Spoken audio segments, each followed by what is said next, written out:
Neng, good evening. O, ba't napatawag ka? Ayun na nga, lalapit ako sa'yo. Hingi ako ng tulong. O, bakit ano nangyari? Nagipit kasi ako eh. Pwede ba ako umiram? Para saan tsaka magkano? Basta Ning, may paggagamitan ako. Sobrang importante lang. Emergency lang. Ganun ba? O, sige. Nasa magkano ba yun?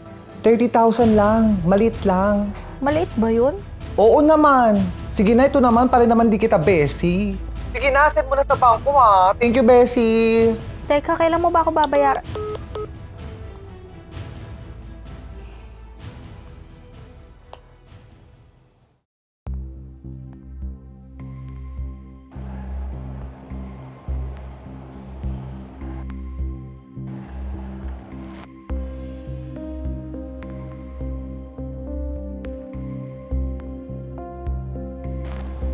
Nagbora si Maxine?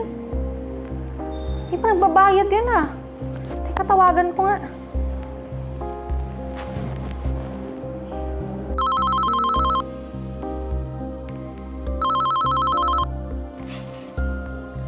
Maxine, baka naman may pambayad ka na sa utang mo. Wala na kasi akong pera.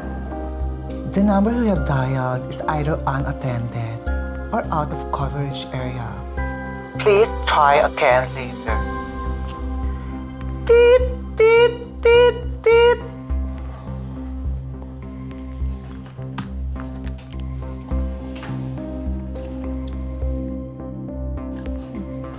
Piraulang bakla yun. Kala naman niya, hindi ko alam na siya yun.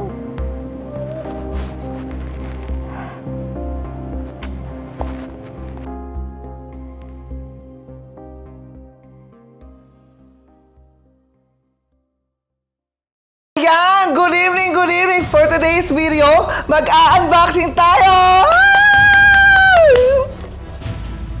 Si Maxine to ah. Hindi nagbabayad tapos mag-unboxing.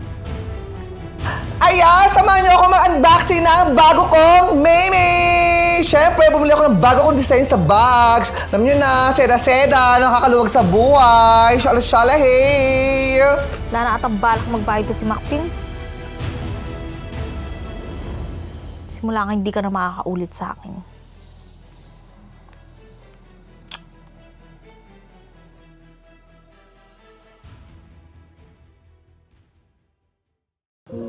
Neng, sorry Sorry saan? sa hindi pagbayad. Pasensya ka na, si mama kasi nagkasakit eh. Kaya hindi ako nakabayad kaagad. Pasensya na. Pwede ba huwag na ako gawing tanga? Gaano ka ba kabobo para maisip mong hindi ko mapapanood yung unboxing mo? Tigas ng mukha mo. Nung nangutang ka, hindi ka nahirapan. Ikaw ang inuna ko kahit ako mismo may pangangailangan. Tapos ano? Bukod sa ginawa mo akong tanga nung huli kitang tinawagan, may pabakasyon at unboxing ka pang nalalaman. Ngayon, hindi lang pagkakaibigan natin ang sinayang mo. Pati ang respeto ko sa'yo bilang tao. Sana sa susunod na mangailangan ka at may magpautang sa'yo, sana naman bayaran mo. Dahil maraming isinantabi yung taong nagtiwala sa'yo para unahin yung pansariling interes mo. Nung nangutang ka, hindi ka pinahirapan.